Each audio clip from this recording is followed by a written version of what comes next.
there is a model that exists that deals with how law enforcement compels access to electronic information. The federal statute is called the Electronic Communication Privacy Act. Hawaii has adopted most of that act. It's in Chapter 803 of the Hawaii Revised Statutes. Unfortunately, many of the provisions that we adopted from the federal act are much more restrictive than the federal version. For example, federal law enforcement authorities can get access to far more information with a subpoena than we can at the local level. The law as it's currently written here requires usually a court order or a search warrant to obtain content or text messages, emails, that sort of thing. But we do have that in place, and we use that almost every day in the white-collar unit where I'm at. The other thing that I want to follow up on is this question of retention, because that is a big, big problem. Most people don't realize that there is no law right now on the federal level or the state level that requires service providers to retain records even for 1 day. In fact, most of the major cell phone providers don't retain text messages for even a week. There's a few of the biggest cell phone providers that don't retain them for even a day. There's a couple that will retain them for up to 12 days. If you have a case involving text messages and that client or customer has deleted that text message from their cell phone and from their account with the cell phone service provider, that text message is gone in less than a week. And we've had many, many cases where we've served subpoenas or court orders or search warrants on cell phone providers only for them to tell us that it's been deleted from their server. But there is something I think that the legislature can do on that. There is a bill pending before Congress right now that would require not only cell phone providers, but internet service providers to retain records, electronic records, for up to 2 years. If that were to ever pass, that would be a huge change that would assist law enforcement in prosecuting cases. As you can imagine though, the internet service provider industry, the cell phone provider industry, they are fighting that like crazy. They do not want to be forced to retain deleted information regarding customers. So the bill is still pending. I can provide the bill to the committee if the committee is interested, and perhaps we can encourage our congressional delegation to support that. Right now, that bill is receiving bipartisan support in Congress. The problem is it's just not being made a priority with all the other issues that they're dealing with. But if we could get an electronic data retention bill passed, it would be a great benefit to us. The other question I wanted to follow up on Representative Pine's question about Mr. Pak and how things have changed since Mr. Decay investigated him over 10 years ago. I can't talk about the pending case against Mr. Pak other than to say he's charged with over 80 counts of identity theft. His co-conspirators have already pled guilty to over 200 counts of identity theft in their pending sentencing. He had at least 4 that we're aware of that have been prosecuted, but what made investigating Mr. Pak far more difficult this go around was he actually did learn something while he was in prison. He learned how to hide his tracks a lot better than he had done 10 years ago. A quick example, he had taken over the identity of a man who had several $1 million in his Bank of Hawaii account and was pulling money out of there almost on a daily basis. And he was using a credit card that he obtained in this individual's name to make purchase in the tens of thousands of dollars, and products were being shipped all over the place on Oahu. And we would get the emails and we would trace the IP address of the email, and the emails would come back to some innocent resident. And so, we were kind of spinning our wheels for a while, and we finally arrested him at a hotel in Waikiki, and when we searched his cell phone, we found that he had spoofing software on his cell phone. He had one of these smartphones that was capable of conducting internet searches, just internet access in general. He had spoofing software that actually spoofed the IP address of his cell phone device as he was conducting online withdrawals from Bank of Hawaii, credit card transactions through Capital One. And so the IP addresses that we were getting back in our records from our subpoena were not leading us to Mr. Pak. So the spoofing software basically just replaced, it created a fake IP address from which the transaction was conducted. So when we found his laptop, same thing. He had spoofing software on his laptop that he was using to facilitate a lot of transactions. So the bottom line is there are a lot of tools out there for the criminals to use that can make it very, very difficult for us to attribute a certain transaction to a particular defendant. The other thing I want to follow up on, and I think this is really, really important, it's something that this legislature can do right now, or at least at the next legislative session, and it deals with the jurisdictional issue that Mr. Duque talked about. As he indicated, most of the internet service providers, their records are on the mainland. Cell phone providers are on the mainland. Most of the companies that we try to get records from are in California or on the East Coast, in Washington.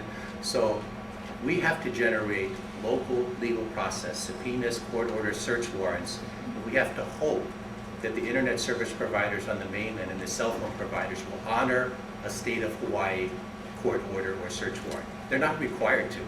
Nothing in the federal law or our current state law requires that they honor any of our legal processes, our request for records. There are 5 states right now that have adopted a bill that it's basically a criminal long-arm statute. And basically what it says is if you do business in the state of Hawaii, for example, you are required to honor a legal process generated by a Hawaii state court, subpoena, court order, search warrant, or wiretap if we need to do that. And I've actually drafted the bill based on the other states that have that law, and it's working very effectively in those states. And if you're interested, I can email you that today. It's patterned right after the California, Minnesota, Washington, and Florida statutes, and it's working well there. That would be a great tool for us to have right now, because we would know that mainland service providers are going to honor our legal process. If they don't, for example, AOL used to never honor a legal process out of Hawaii. They would require that we go through the local district attorney office in Virginia, where they're located, and that district attorney office would have to generate their own legal process, attach ours to theirs, and then serve it on AOL. Unfortunately, many times by the time all that was done, the digital evidence was gone, wasn't retained anymore by AOL. So it could help us expedite the process of gathering evidence if that bill is passed. Let me focus on my prepared remarks, because I want to address what the legislature can do in terms of our criminal statutes to address the problem of cybercrime. There are some things that can be done. Again, my name is Chris Van Marter. I've been at the prosecutor's office for over 20 years now. The head of the white collar crime unit. Besides doing the financial fraud cases and the public corruption cases, we also do all the computer cases. So one of the things I want to talk about are the Hawaii computer crime statutes. As you probably know, our first computer crime statutes were adopted in 1984. That's when we adopted a statute called computer fraud and another statute called unauthorized computer access. Those were good statutes. They were very broad. They basically covered all forms of computer fraud and intrusion cases that we're likely to see. But the problem is our computer fraud statute was changed in 2001, and it basically has rendered that statute useless for prosecutors, and I'll explain why in a minute. In 1992, the legislature passed another new computer crime called unauthorized computer use, and all of these are found in Chapter 708, Volume 14 of the HRS. In 2001, there were a couple of additional changes. One, they created a crime called computer damage, which applies to all cases involving damage to data, damage to computers, networks, and systems. And they also created an unauthorized computer use statute that dealt with people using computers to facilitate crimes such as kidnapping, sex assault, child abuse, that sort of thing. But also in 2001, the legislature amended our computer fraud statute, and as I indicated, in our view, rendered it virtually useless for prosecutors. So before I tell you about what I think the legislature can do, I'll give you a few statistics about what we've done in the prosecutor's office. First, this may surprise you, from 1984 to 2004, that 20-year period when we had computer crime statutes on the books, our office prosecuted fewer than 10 computer cases. 20 years, fewer than 10 cases. And there are many, many reasons for that, a lot of which Chris already talked about: the training, the manpower, the resources, the commitment. But I can tell you that in 2005, when I took over the white-collar crime unit, we decided to make computer crime cases one of our highest priorities in the office. And our statistics actually reflect that. We've prosecuted over 100 computer crime cases in the last 5 years. Those cases involve at least one computer charge per case. That would include computer access, computer damage, computer fraud, and unauthorized computer use. I've personally done about 75 computer crime prosecutions, but here's the reality. Those numbers are just a tiny fraction of the cases that we're seeing. According to the Internet Crime Complaint Center, in 2009, the number of internet crimes increased by over 22% just in 1 year, from 2008 to 2009. The dollar losses from 2008 to 2009 doubled to over $500 million in 1 year. In Hawaii, there are actually about 200 internet crimes reported every month. And we get the statistics. We have access to the databases, and I look at the complaints generally every day. And you'll see that there's about 200 cases involving Hawaii victims and Hawaii suspects. And I can tell you that very, very few of those cases are investigated, much less prosecuted. And there's a number of reasons for that. The problem is actually a lot worse, though, than those numbers. According to the Internet Crime Complaint Center, only about 1 in 7 people even report that they've been a victim of internet crime to law enforcement. What we've seen is that consumers have been trained to report fraud to banks and credit bureaus. And if they do report it to the police, it's only because they want their money back from the bank. Many of them do not report to law enforcement, and even when they do, it's not because they're interested in a prosecution. Most experts agree that the problem of cybercrime has gotten worse.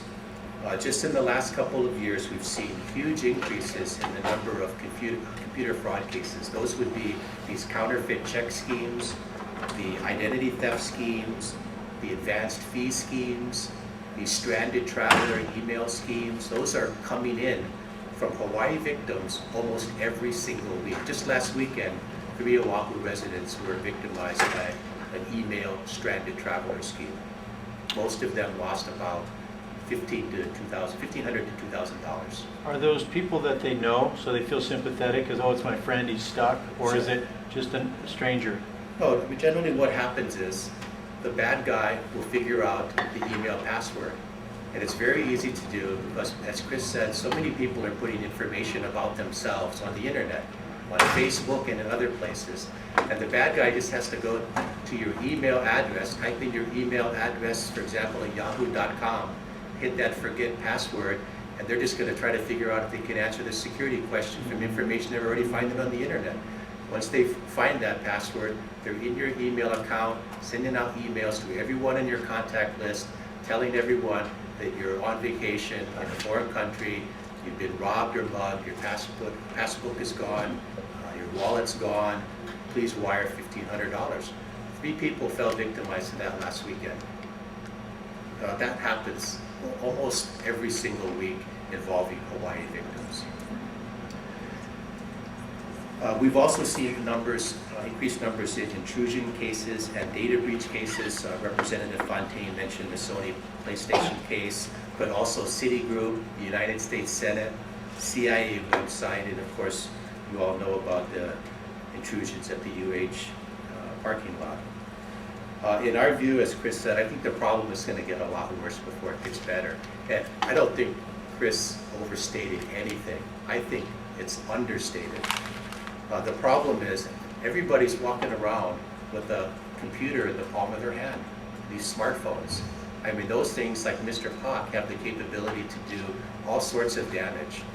So we've seen this proliferation of computers, tablets, smartphones, increased connectivity to the internet, and it's easier and easier today to get a hold of malware. You can actually buy it on the internet, and it's not very expensive. So basically, more and more people are able to commit online criminal activity, as Chris said, with a certain degree of anonymity, making traceability of the IP logs, etc., very difficult for law enforcement, and making attribution for prosecutors to who's at the keyboard, making that very difficult. But let me focus on what I think the legislature can do. Basically, what it boils down to is this. If the legislature were to make our computer crime laws as tough as our identity theft laws, I think that would be a huge step in the right direction. One example, you may have heard about the recent case involving the 3 Armenians who traveled to Hawaii, installed gas pump skimming devices at 4 local gas stations, mostly in the Waikiki area.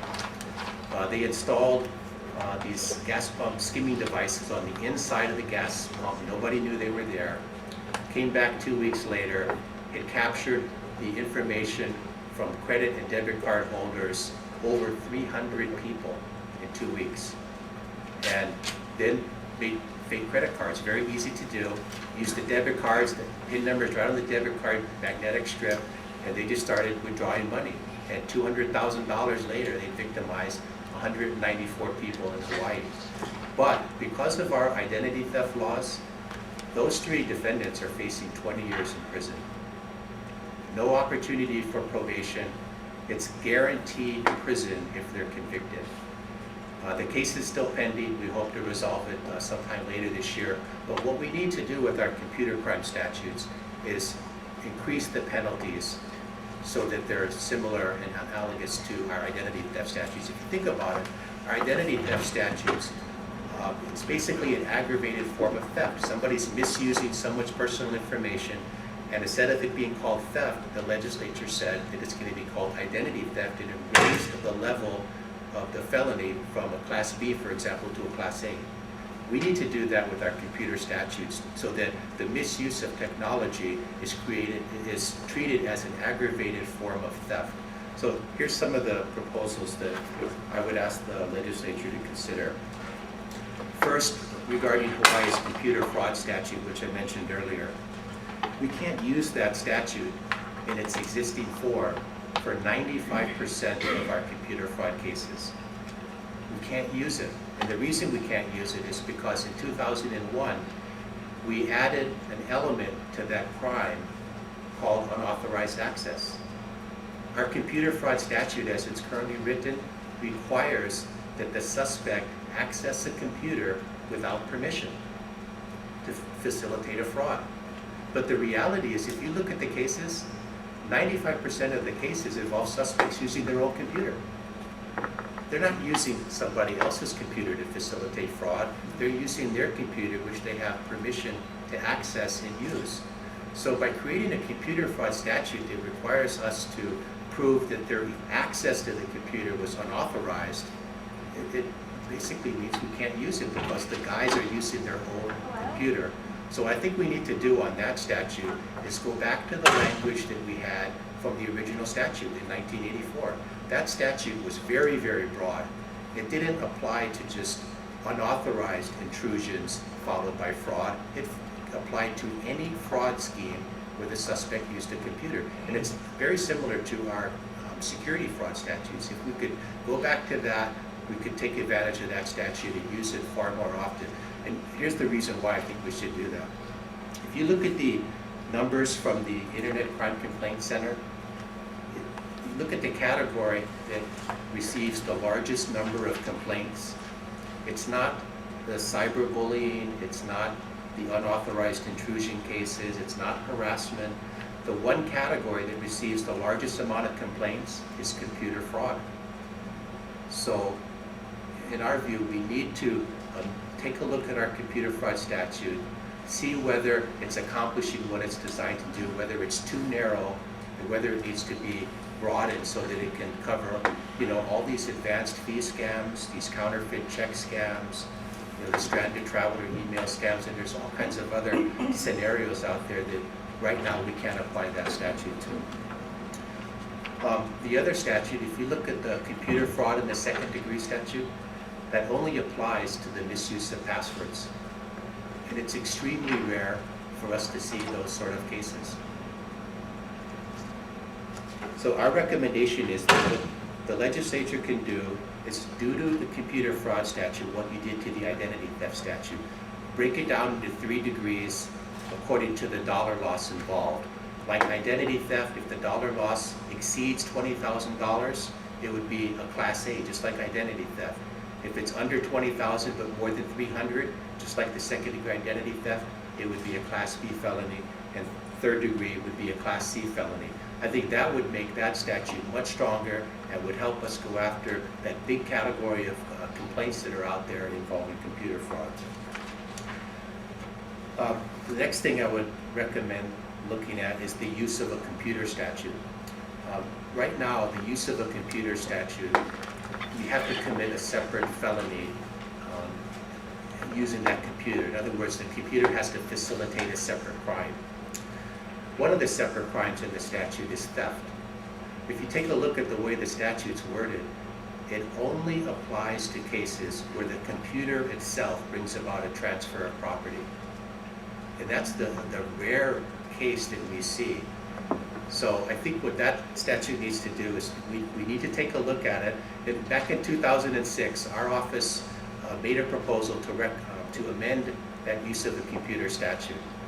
And it ended up getting amended at the committee level, and the language that finally ended up in the final bill was not what we recommended. And in fact, the language became very, very narrow to apply to a very limited situation where a computer itself is transferring property versus a computer just being used as an instrument to facilitate a fraud scheme. That sort of broader language would help us apply the statute to guys that are using computers as instruments to perpetrate fraud schemes. Like our telemarketing fraud statute, it doesn't contain that sort of narrow language that our computer fraud statute does. It just basically says if you use a telephone to facilitate a telemarketing fraud, that's the crime. We're saying do the same thing with the use of a computer. If you use a computer to facilitate a fraud, that should be it. The language needs to be broad enough so that we move from the telemarketing era into the computer fraud area. I'd be happy to answer any questions that you may have about any of the topics that I've talked about or any of the cases that we've worked on. We've worked on a lot of cases involving these investigations. And if you asked about equipment and training, there is someone here from HPD, I don't know if he's going to speak, but there are a number of detectives who are qualified and trained to do computer crime investigations. And I feel very confident that the people down there can handle probably 95% of the computer crime complaints that they receive.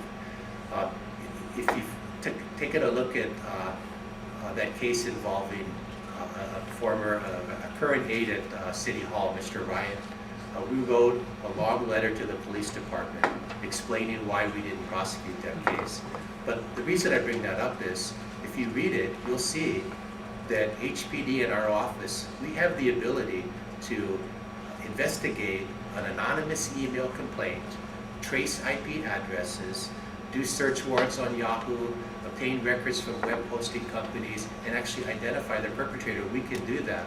I think, as Chris said, it would be nice to have more resources, more training, more funding, but we understand there are budget issues as well. But I think that there are people out there who can do the investigations. Thank you, Mr. Van Marter. You were talking about the use of a computer statute for the use of fraud, and it would have to entail a computer agreeing about the transfer of property. But you need a person using the computer to transfer property. Or the computer by itself. The way the statute is worded, the computer has to be used to bring about a transfer of property. A real simple example, you take a bookkeeper who gives himself or herself unauthorized raises or overtime or pay. Everything that they do to perpetrate the scheme is done on the computer, and they get direct deposit. The computer's bringing about a transfer of property.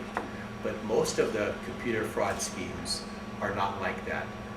Normally they start out with an anonymous contact from someone, and then they essentially dupe the victim into either sending money or sending property, or we see all these online auction fraud cases where the computer is just used as the means to communicate to perpetrate the fraud, whereas the way it's written now, the computer has to bring about that transfer of property.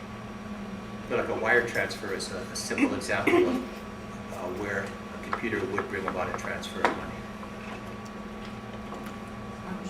Mr. Van Marter, again, thank you so much for your excellent service as a prosecutor. Really nice. You know, the state is an employer, and we've had information, names and social security numbers sold from the Department of Health or Human Services.